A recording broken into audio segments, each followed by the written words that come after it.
Hi, I'm Dr. Lori, and I'm here with Johnny and Danielle, Yes. right? Yes. So tell me a little bit about your watch.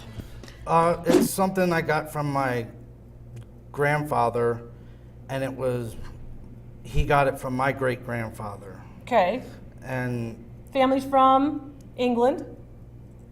well, pretty much they got him coming over on the Mayflower. Oh, so. the Mayflower. Okay, well, they're from England then. So, but other than a little that, later. it's like we settled here in Lancaster and pretty much never left. So. Okay. Danielle, you from Lancaster too?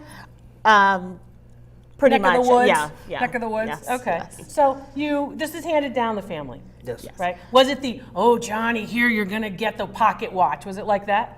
No, it was pretty much one day. I was like, I've always liked some of the things my great-grandfather had, and I don't ask for anything. It's You don't ask for anything. You all got to start asking. It's just something, it's a family thing, and You want to keep it in the if you family. want to, if they want to give it to me, fine. If not, that's great too. You Yeah. do what you want. It's yours. It's not mine. Yeah, but yeah. in the same sense, it's like the watches I kind of always liked. So Yeah, well, that's good. It's good to ask, though, because, It is. then Yep. these things, family history, it gets lost Yes. Yep. if it doesn't get kept here, right? Okay, so let's talk a little bit about your watch. Your watch is quite beautiful. Thank you. It's beautiful. It is gold, and it is made in Liverpool. So it's made in Liverpool, England, the great port of Liverpool. Not only the Beatles, but the great port of Liverpool, right? So you're looking at a wonderful example, actually. What you're looking at, of course, is this nice crystal. And Danielle said when we came in, be careful because sometimes the glass comes out. So Yes. sometimes the crystal will move, right? Okay, yes. So you want to be careful. Original crystals are very important, right? So you want to keep the original crystal.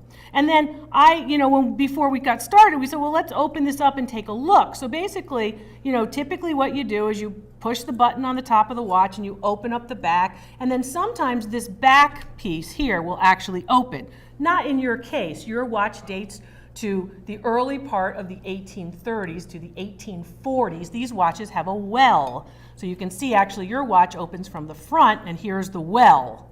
Okay, and then you have, of course, this area here, which is where a watchmaker could actually get in and deal with the works, right? Okay, so, but you always have to protect the crystal.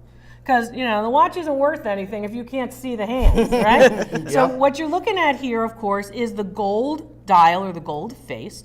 Now, this particular watch is ticking. You can hear it. We also have the original key. These keys are really important, Johnny. Don't let anybody take the key. trust me, I won't. That's why I got the chain for it. Yeah. Now, the chain is not original. No, it's not. But that's okay, and you got the chain, and you have the chain for it. But the key is actually important, and even watchmakers actually will literally want to have you bring the key. They're going to clean your clock, okay, if you give them the key. Don't give them the key. So that's what you're looking at here. So on the back, we know that it's a Joseph Johnson watch because the name of the watchmaker is here on the inside. And we also know how many jewels it is. So that relates to the number of actual jewels inside the watch. If we were to open it up one more time, we would actually see small little jewels.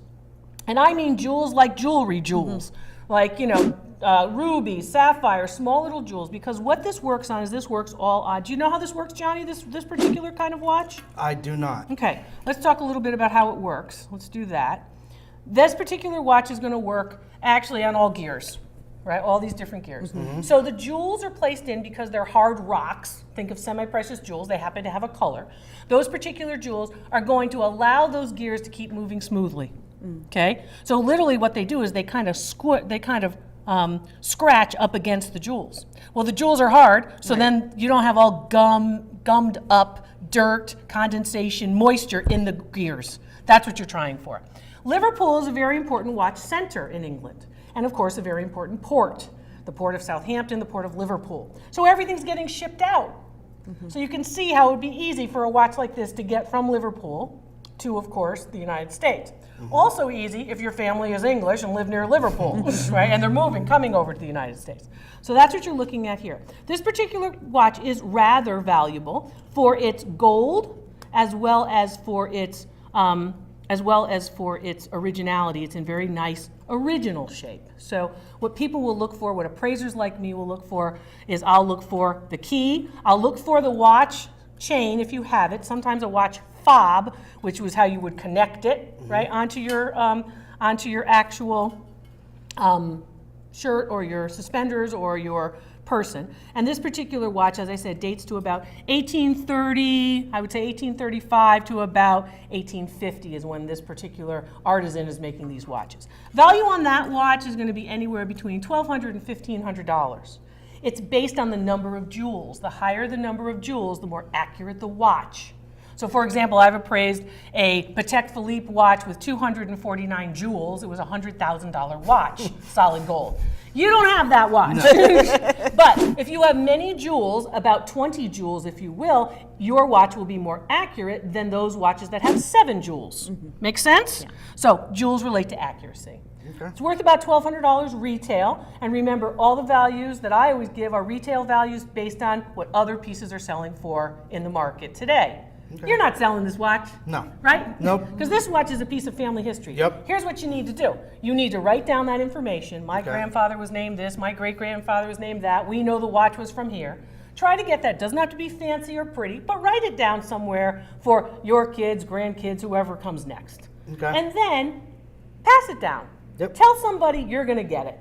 Okay. You know, because the way you were like, well, it's yours and I don't want to ask for it, don't make somebody else go through that. If they want it, you know what, you got to have it. Okay. Did you enjoy What's It Worth with Dr. Lori? Yes, I did. I did too. Nice to meet you both. Nice to meet you. Thanks so much.